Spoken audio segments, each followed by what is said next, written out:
know you can be loud. You gotta find that inner yell to get it out to everybody, okay? Do the best you can. You can do it.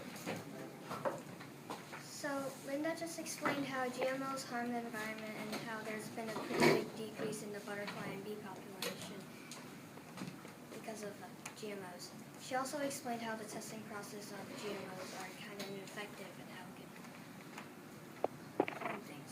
So now I'll talk about how GMOs harm both humans and animals, and they also cause a big herbicide and pesticide increase.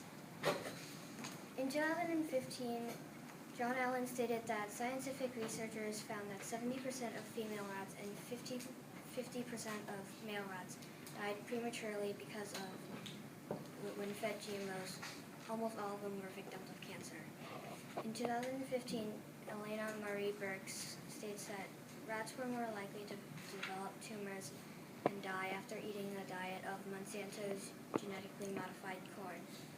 Also in 2013, Leslie Hatfield stated that both male and female pigs reared on genetically modified diets were more likely to have severe stomach inflammation at a rate of 4 times and 2.2 times the control group, respectively.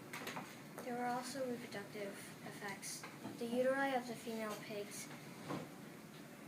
raised on GM feed were 25% larger in proportion to body size than those of control cells. Rats were experimented because their genetic, biological, and behavioral characteristics closely resemble humans. Pigs are experimented because many of the pigs' organ systems are 80 to 90% similar to humans. All of these animals end up having something wrong with them. So why should humans take the chance of ending up with the same result? We could have severe stomach inflammation or develop cancer. So why should we keep eating GMOs if this could happen to us? Herbicide and pesticide increase is also a very dangerous thing. In 2011, Jeffrey Smith says that between 1996 and 2008, U.S. farmers sprayed an extra 383 million pounds of herbicide on GMOs. Overuse of Roundup results in superweed. Mr. Bruce, you have Camille Nichols. Yes? Will you send to the office for a moment, please? Sure.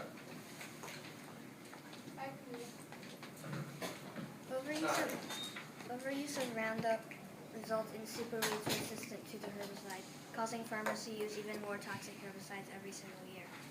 In 2015, John Allen says that the increased use of pesticides caused by genetically modified seeds contaminates soil, making it unsuitable for traditional farming methods. And when it gets into nearby water sources, it can contaminate any soil downstream and any kind of life that depends on it. We've been using a lot of herbicide, as Alan stated, and it can contaminate any soil downstream and any life that depends on it when it gets into nearby water sources. Herbicide and pesticides could get into rivers or oceans, and we just might be drinking a bunch of chemicals. If we drink those chemicals, who knows what could happen to us? This could also affect non-genetically modified plants and harm them too. If chemicals could get into the water source, it could flow into other fields that affect that field, and this process could move fast. Because as Rich stated, we've used an extra 383 million pounds of herbicide over the past few years.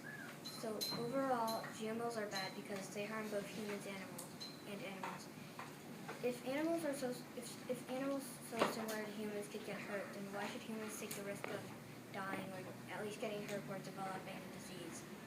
Also, when chemicals flow into water sources, it could spread quickly. All the chemicals could affect other fields that don't need those chemicals, so there could be a big change on the plants. Yeah.